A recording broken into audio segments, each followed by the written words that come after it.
ओम शांति। हम मीठे प्यारे बाबा की 2 अगस्त 1972 की मुरली रिवाइज कर रहे हैं, जिसका शीर्षक था हर कर्म विधि पूर्वक करने से सिद्धि की प्राप्ति।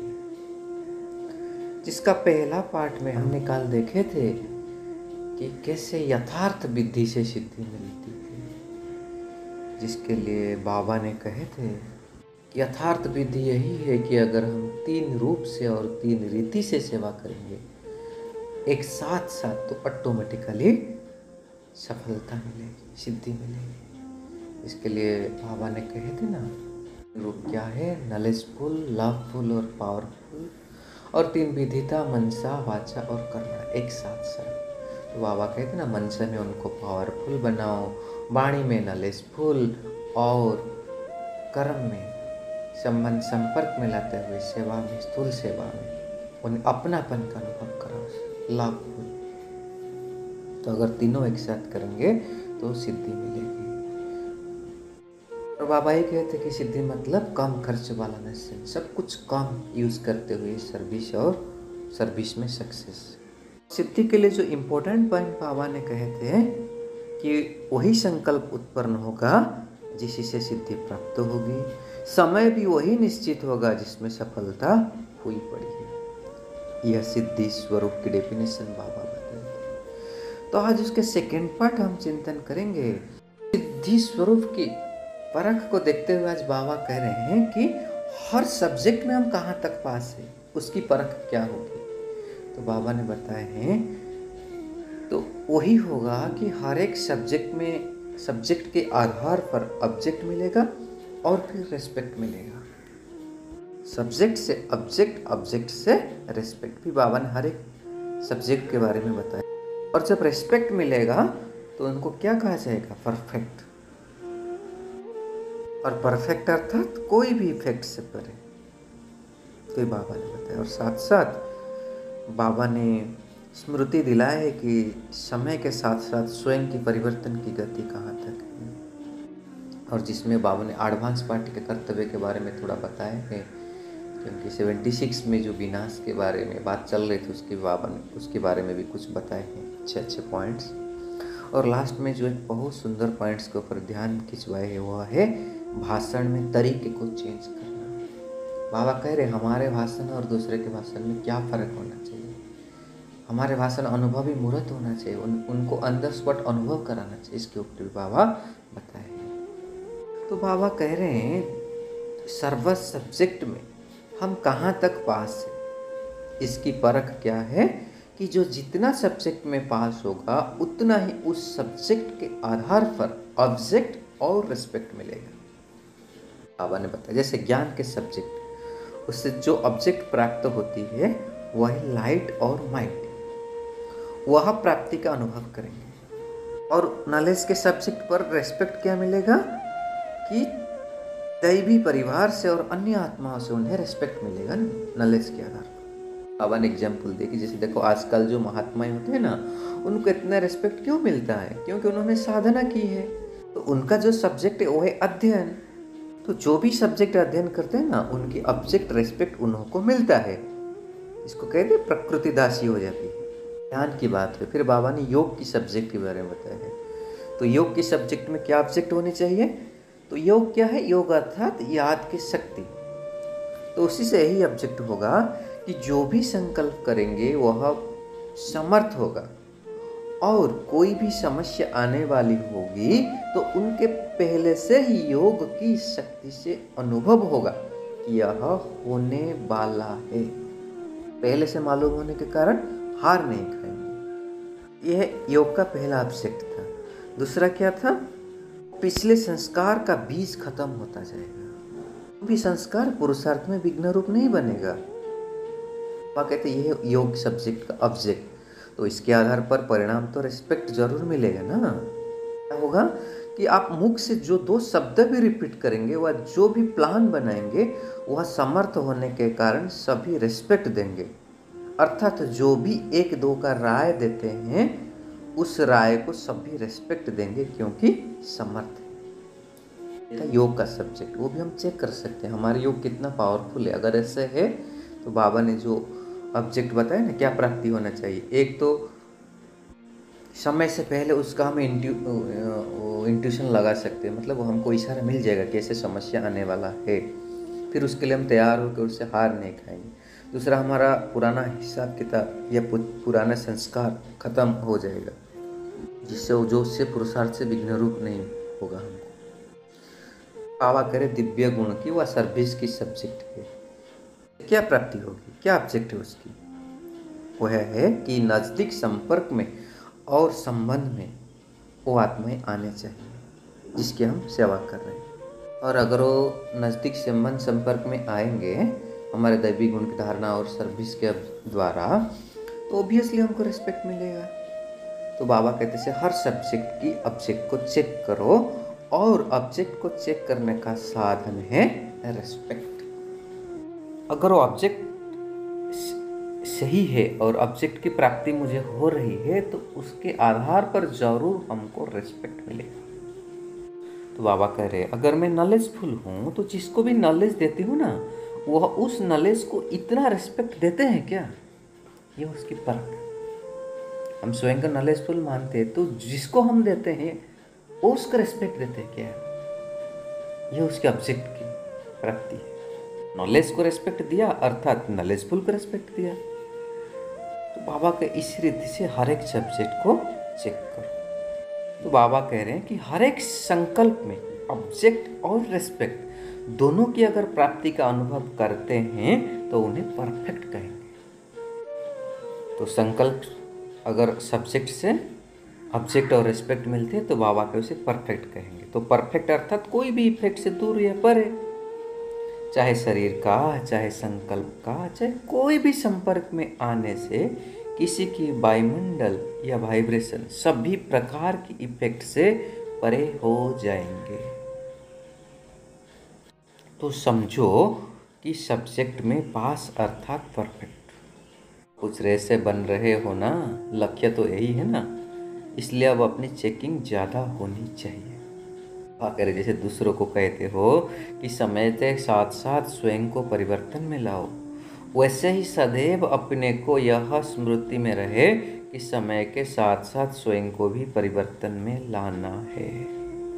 अगर अपने को परिवर्तन में लाएंगे तो सृष्टि परिवर्तन हो ही जाएगी। अपने परिवर्तन के आधार से सृष्टि में परिवर्तन लाने का कार्य कर सकेंगे।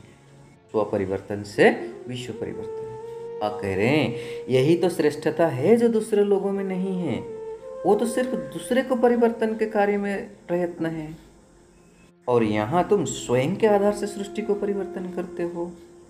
तो जो आधार है उसके लिए अपने ऊपर इतना अटेंशन देना चाहिए।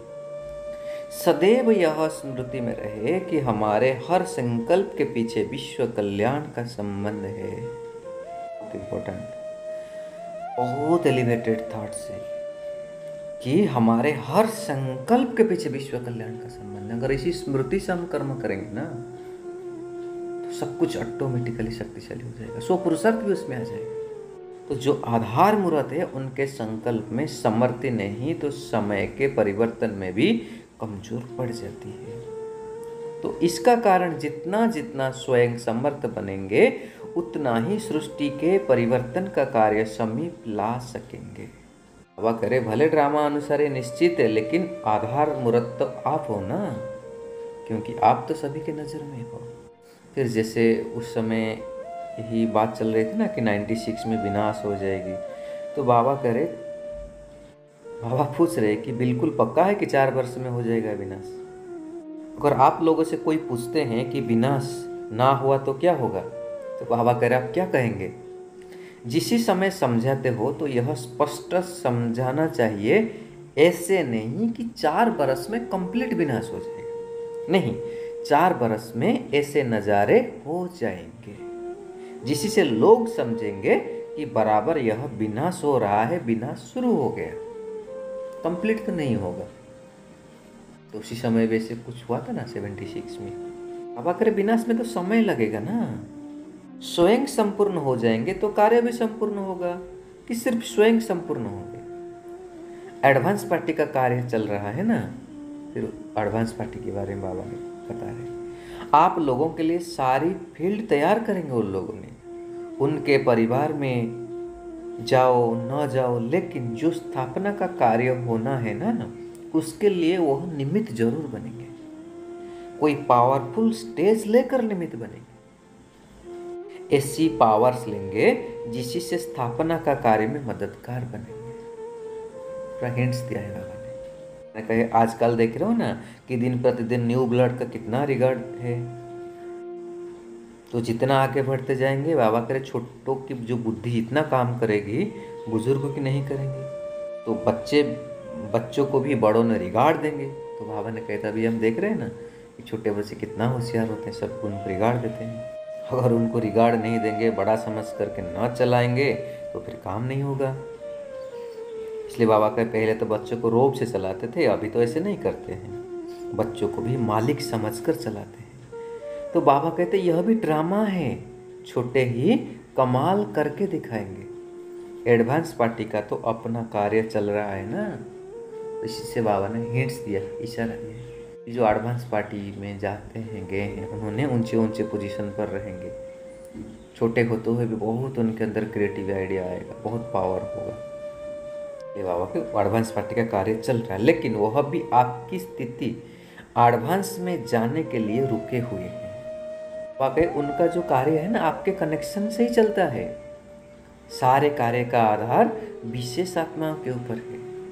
कहते चलते चलते ठंडाई हो जाती है ना, लेकिन शीतल तो नहीं होनी चाहिए।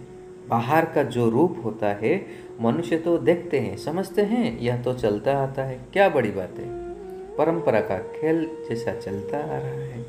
लेकिन यह चलते चलते शीतलता क्यों आती, बाबा ने पूछा, पुरुषार्थ में, सर्विस में, इसका कारण क्या है? इसलिए बाबा कहे अपने हर एक सब्जेक्ट को चेक करो। बाबा ने भाषण के ऊपर आ रहे, कैसे भाषण करना उसको समझा रहे।